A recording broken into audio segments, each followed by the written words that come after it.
మన ప్రభువును రక్షకుడైన యేసుక్రీస్తు నామములో మీ అందరికీ నా వందనాలండి. యెషయా గ్రంథము 66వ అధ్యాయము 9వ వచనాన్ని మీరు చూసినట్లయితే, నేను ప్రసవ వేదన కలుగజేసి కనిపింపక మానుదునా, పుట్టించు వాడినైన నేను గర్భమును మూసేదనా అని రాయబడి ఉంది.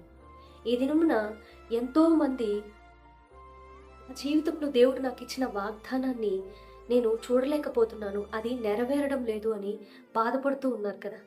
దేవుడు ఈ దినాన మీతో మాట్లాడుతున్న మాట ఇది. వాగ్దానాన్ని పొందుకున్న ప్రతి ఒక్కరూ కూడా గర్భము ధరించిన వారితో సమానమే. గమనించండి, గర్భము అనేది వచ్చిన తర్వాత ఖచ్చితంగా ప్రసవం అనేది ఉంటుంది. అయితే దానికి మధ్యలో కొంత సమయం అనేది ఉంటుంది. ఆ రీతిగానే ఇప్పుడు మీరు ఎదుర్కొంటున్న ఈ యొక్క సమయము, గడుస్తున్న ఈ యొక్క సమయము ఒక వెయిటింగ్ పీరియడ్. ఖచ్చితంగా మీరు పొందుకున్న వాగ్దానాన్ని మీరు త్వరలో చూడబోతూ ఉన్నారు. అయితే మీరు చేయాల్సింది ఏంటంటే, ఏం చేయాలి?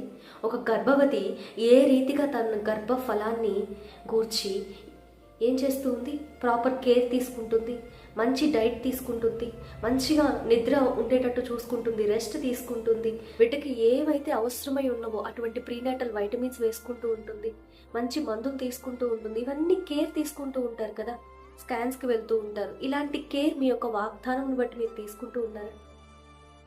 ఏదో దేవుడు నాకు వాగ్దానం ఇచ్చేశాడు, ఈ వాగ్దానం నెరవేరుతుందో లేదో అన్న సంశయం కొంతమందిలో ఉంటుంది.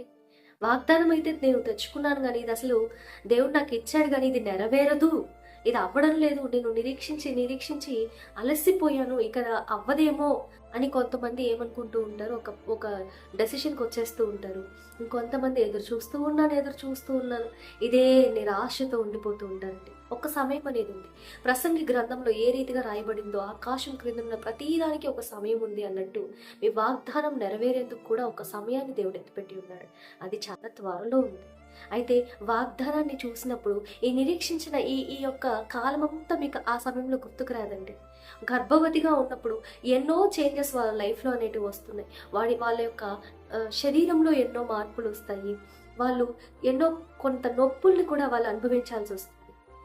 ప్రసవ సమయంలో నొప్పి లేకుండా బిడ్డ బయటికి రాదు. అదే రీతిగా ప్రసవ వేదన అనేది కలగకుండా వాగ్దానం అనేది నెరవేరబడదు. ఈ ప్రసవ వేదన ఎక్కడ ఉంటుందో తెలుసా? ఒక్కరించి మీరు చేసే ప్రార్థనలు, ఆ యొక్క పోరాటములు, దేవుని యొక్క సన్నిధిలో వాగ్దానము కొరకు మీరు కనిపెట్టుటలో, ఆ నిరీక్షణలో, ఆ యొక్క సమయములో మీరు ఎదుర్కొనే యొక్క ప్రసవ వేదన ఒక దినమున నాట్యముగా మార్చబడుతుందండి.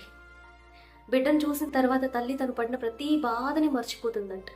ప్రతి సమస్య కూడా మనం ఎదుర్కొంటున్నప్పుడు కఠినంగానే ఉంటుంది. ఒక మారు మేలు పొందుకున్న తర్వాత అంత సమస్య, అంతకుముందు అంత గొప్పగా అనిపించిన సమస్య ఆ క్షణమునకు విజయం సాధించిన తర్వాత అంత వేదనగా అనిపించదు. అదే రీతిగా మీరు ఇప్పుడు వెళ్తున్న సమయం మీకు ఎంత వేదనకరంగా ఉన్నా, వాగ్దానం దేవుడు నెరవేర్చబోతున్నాడు.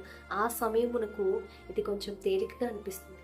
కాబట్టి దయచేసి ఎదురు చూడండి. దేవుడు మీ జీవితంలో గొప్ప కార్యాన్ని చేయబోతున్నాడు. దేవుడి వాక్యాన్ని దీవించును గాక. ప్రేస్తున్నాడు.